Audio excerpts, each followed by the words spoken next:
Letter 58 on being. How scant of words our language is, nay, how poverty-stricken, I have not fully understood until today. We happened to be speaking of Plato, and 1,000 subjects came up for discussion, which needed names and yet possessed none. And there were certain others which once possessed, but have since lost their words because we were too nice about their use. But who can endure to be nice in the midst of poverty? There is an insect called by the Greeks ostrus, which drives cattle wild and scatters them all over their pasturing grounds. It used to be called Aeschylus in our language, as you may believe on the authority of Virgil. Near Solaris groves and eke Alburnus' shades of green-clad oak trees flits an insect named Aeschylus by the Romans. In the Greek, the word is rendered estrus. With a rough and strident sound, it buzzes and drives wild the terror-stricken herds throughout the woods. By which I infer that the word has gone out of use, and not to keep you waiting too long, there were certain uncompounded words current, like cernere ferro inter se, as will be proved again by Virgil.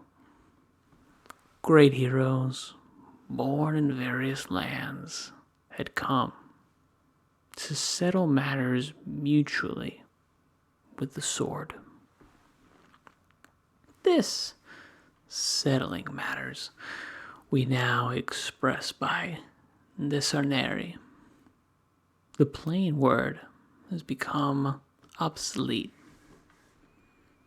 The ancients used to say iuso instead of iusero in conditional clauses. You need not take my word, but you may turn again to Virgil. The others, soldiers, shall conduct the fight with me where I shall bid. It is not in my purpose to show, by this array of examples, how much time I have wasted on the study of language. I merely wish you to understand how many words that were current in the works of Ennius and Accius have become moldy with age, while even in the case of Virgil, whose works are explored daily, some of his words have been filched away from us. You will say, I suppose, what is the purpose and meaning of this preamble? I shall not keep you in the dark. I desire, if possible, to say the word essentia to you and obtain a favorable hearing. If I cannot do this, I shall risk it, even though it puts you out of humor. I have Cicero as authority for the use of this word, and I regard him as a powerful authority. If you desire testimony of a later date, I shall cite Fabianus, careful of speech, cultivated, and so polished in style that he will suit even our nice tastes. For what can we do, my dear Lucilius? How otherwise can we find a word for that which the Greeks call ovoia, something that is indispensable, something that is the natural substratum of everything? I beg you accordingly to allow me to use this word essentia. I shall, nevertheless, take pains to exercise the privilege which you have granted me with as sparing a hand as possible. Perhaps I shall be content with the mere right. Yet what good will your indulgence do me if, lo and behold, I can in no wise express in Latin the meaning of the word which gave me the opportunity to rail at the poverty of our language? And you will condemn our narrow Roman limits even more when you find out that there is a word of one syllable which I cannot translate. What is this, you ask? It is the word ove. You think me lacking in facility. You believe that the word is ready to hand, that it might be translated by quod est. I notice, however, a great difference. You are forcing me to render a noun by a verb, but if I must do so, I shall render it by quod est. There are 6 ways in which Plato expresses this idea. According to a friend of ours, a man of great learning, who mentioned the fact today, and I shall explain all of them to you. If I may first point out that there is something called genus and something called species.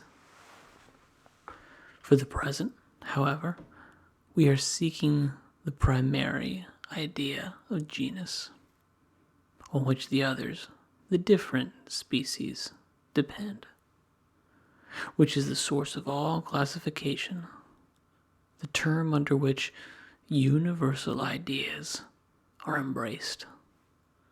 And the idea of genus will be reached if we begin to reckon back from particulars. For in this way, we shall be conducted back to the primary notion. Now, man is a species, as Aristotle says. So is horse or dog. We must therefore discover some common bond for all these terms, one which embraces them and holds them subordinate to itself. And what is this?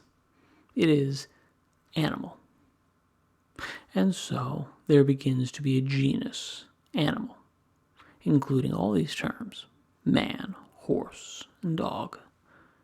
But there are certain things which have life or anima, and yet are not animals.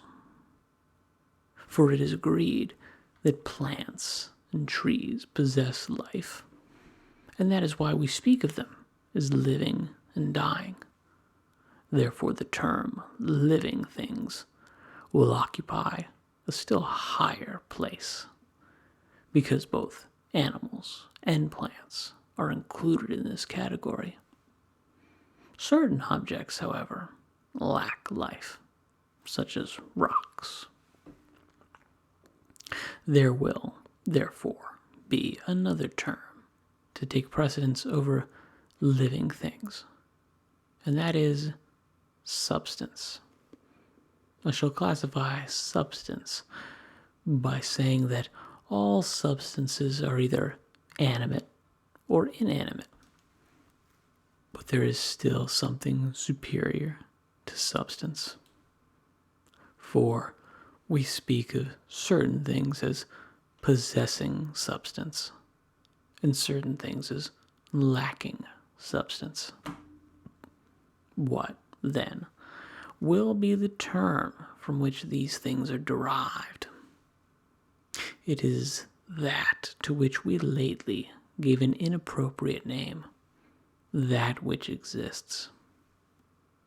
For by using this term, they will be divided into species, so that we can say that which exists either possesses or lacks substance. This, therefore, is what genus is, the primary, original end to play upon the word general. Of course, there are the other genera, but they are special genera.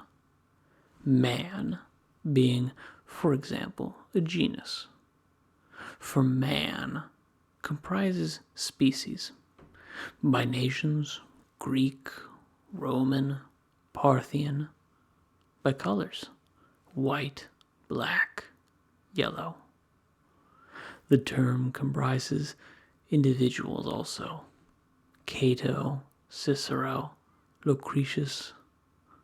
So man falls into the category genus, insofar as it includes many kinds, but insofar as it is subordinate to another term, it falls into the category species.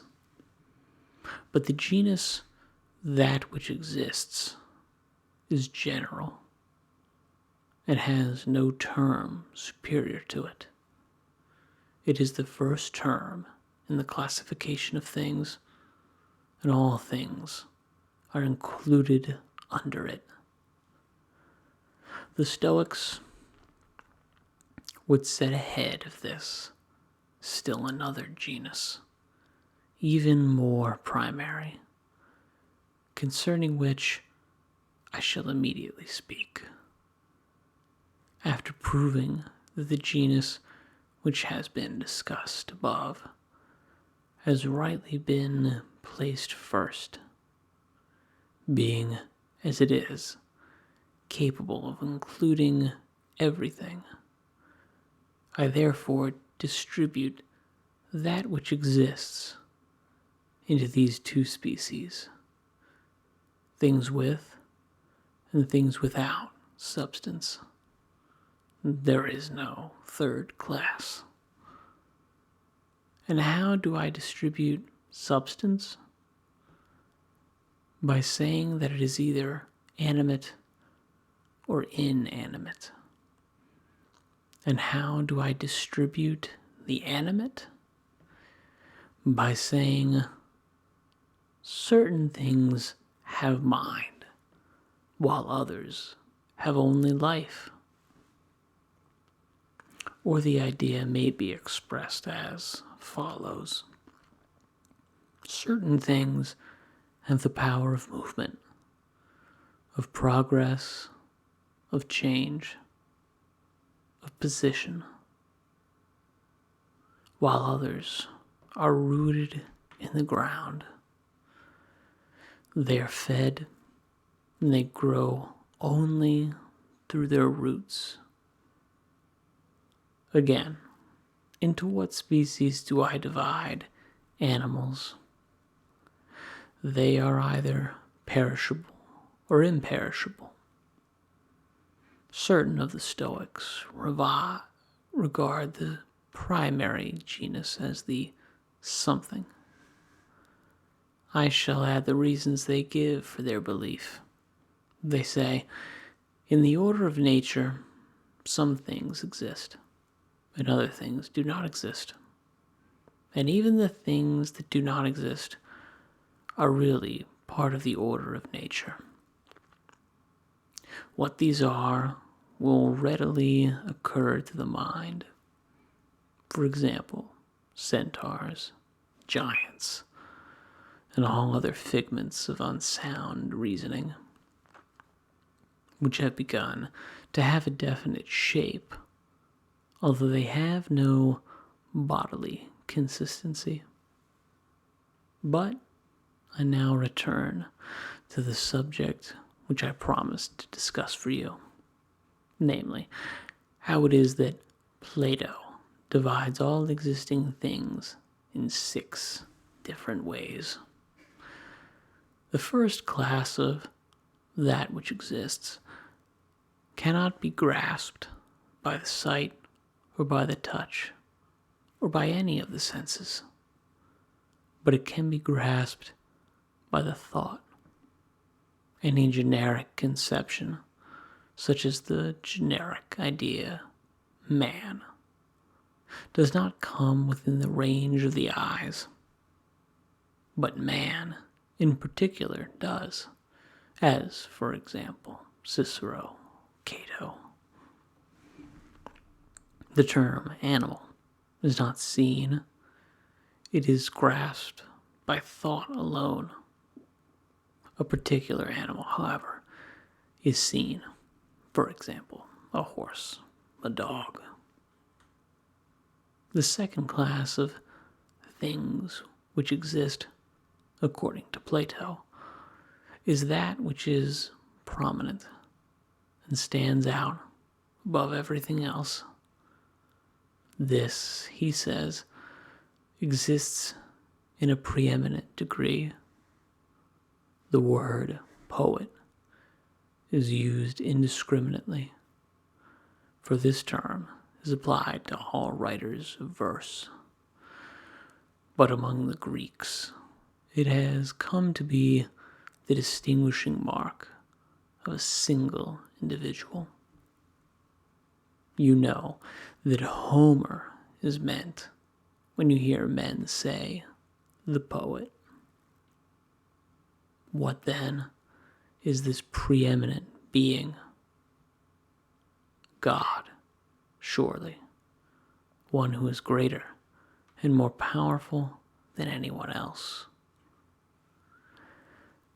The third class is made up of those things which exist in the proper sense of the term. They are countless in number, but are situated beyond our sight. What are these, you ask?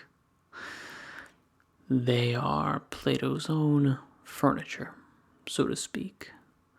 He calls them ideas, and from them all visible things are created. And according to their own pattern, all things are fashioned.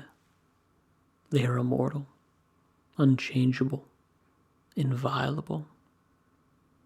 And this idea, or rather Plato's conception of it, is as follows. The idea is the everlasting pattern of those things which are created by nature. I shall explain this definition in order to set the subject before you in a clearer light. Suppose that I wish to make a likeness of you.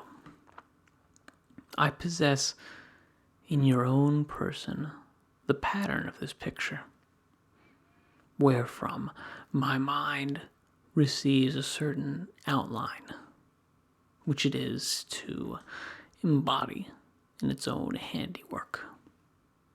That outward appearance, then, which gives me instruction and guidance. This pattern for me to imitate is the idea. Such patterns, therefore, nature possesses in infinite number of men, fish, trees, according to whose model everything that nature has to create is worked out. In the fourth place, we shall put form.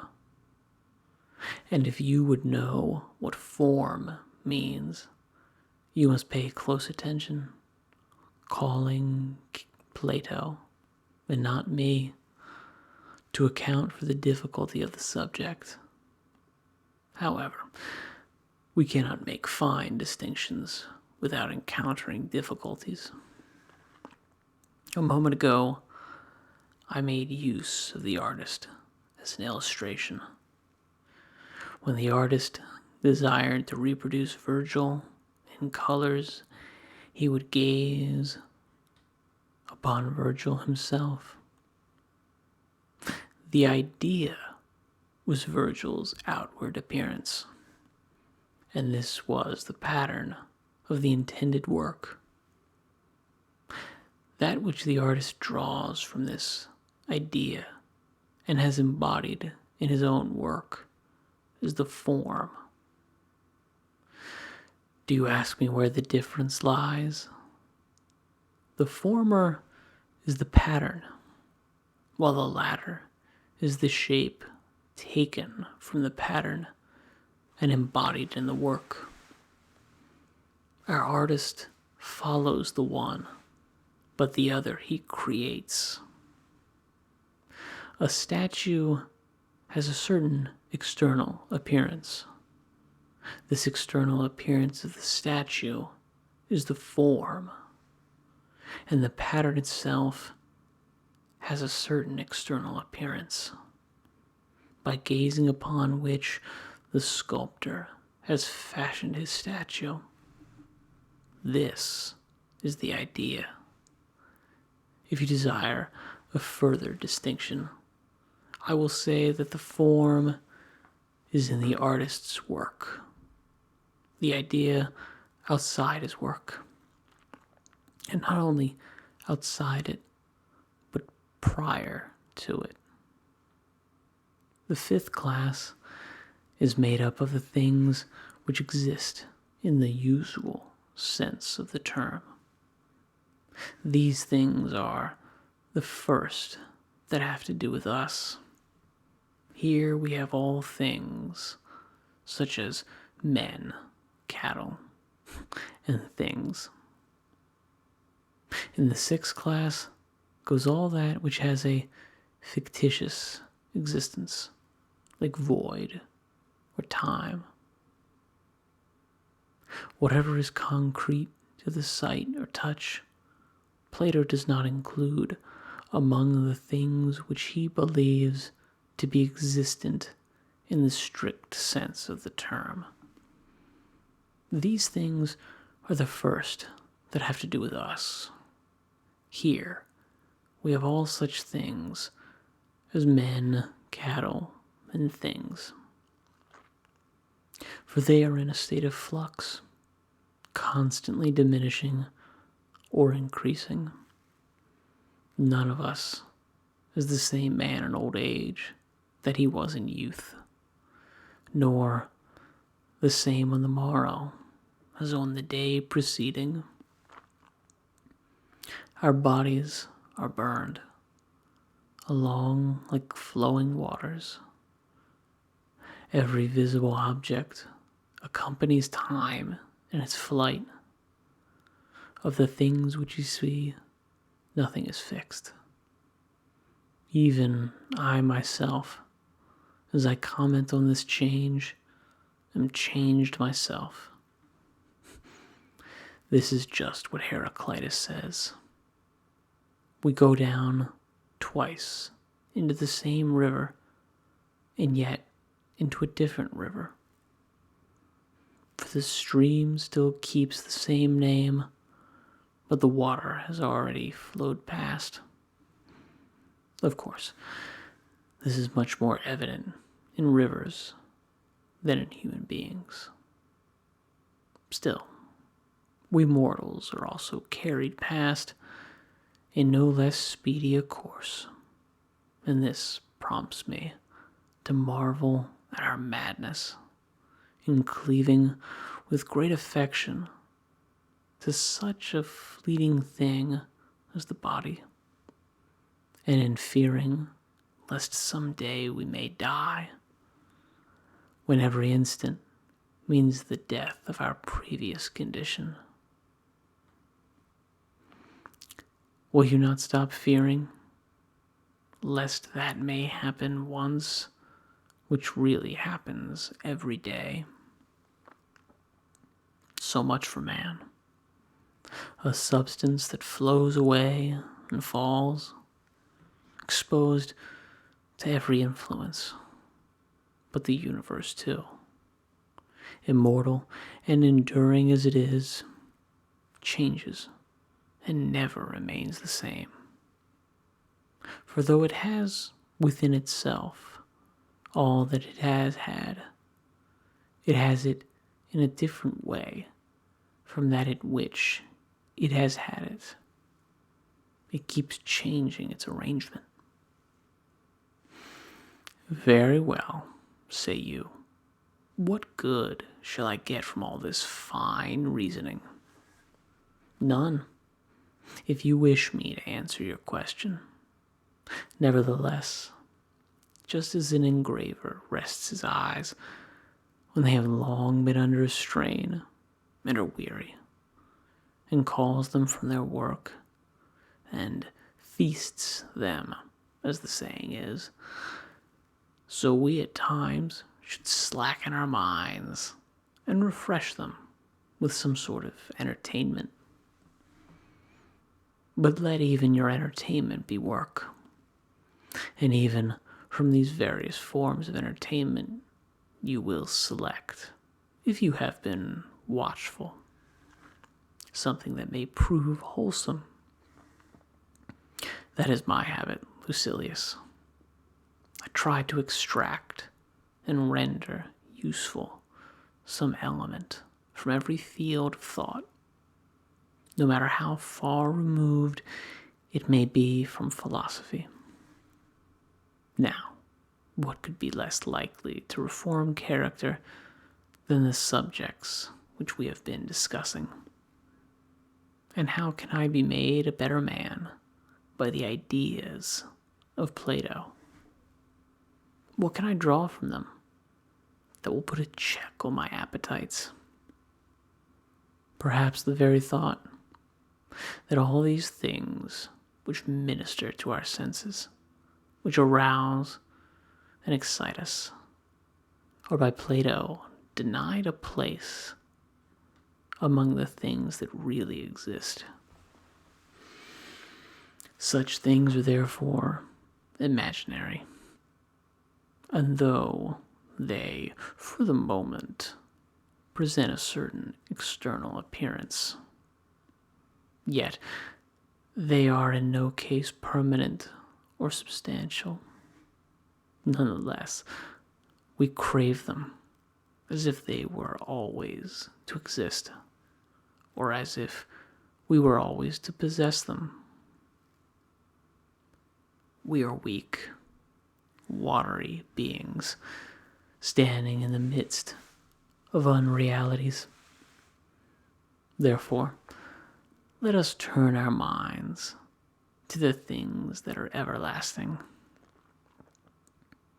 Let us look up to the ideal outlines of all things that flit about on high, and to the God who moves among them and plans how he may defend from death that which he could not make imperishable because its substance forbade, and so by reason may overcome the defects of the body.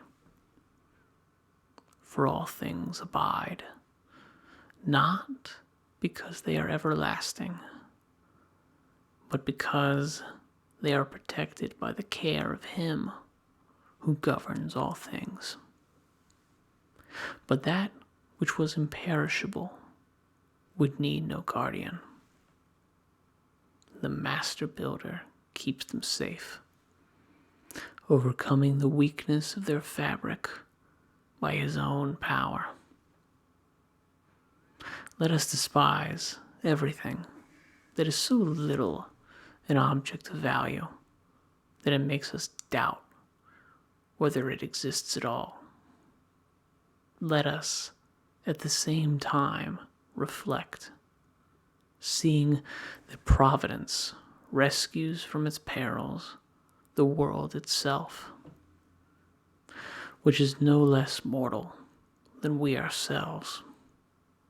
That to some extent, our petty bodies can be made to tarry longer upon earth by our own providence, if only we acquire the ability to control and check those pleasures whereby the greater portion of mankind perishes. Plato himself, by taking pains, advanced to old age. To be sure, he was the fortunate possessor of a strong and sound body. His very name was given him because of his broad chest. But his strength was much impaired by sea voyages and desperate adventures. Nevertheless, by frugal living, by setting a limit upon all that rouses the appetites, and by painstaking attention to himself, he reached that advanced age in spite of many hindrances. You know, I am sure, that Plato had the good fortune, thanks to his careful living, to die on his birthday, after exactly completing his 81st year.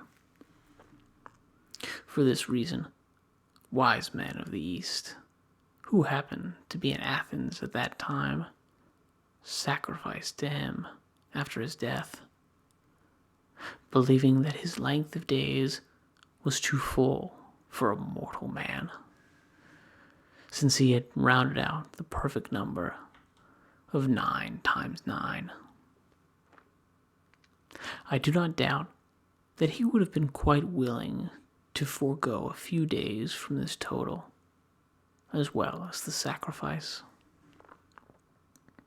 Frugal living can bring one to old age, and to my mind, old age is not to be refused any more than is to be craved. There is a pleasure in being in one's own company as long as possible. When a man has made himself worth enjoying. The question, therefore, on which we have to record our judgment is whether one should shrink from extreme old age and should hasten the end artificially instead of waiting for it to come.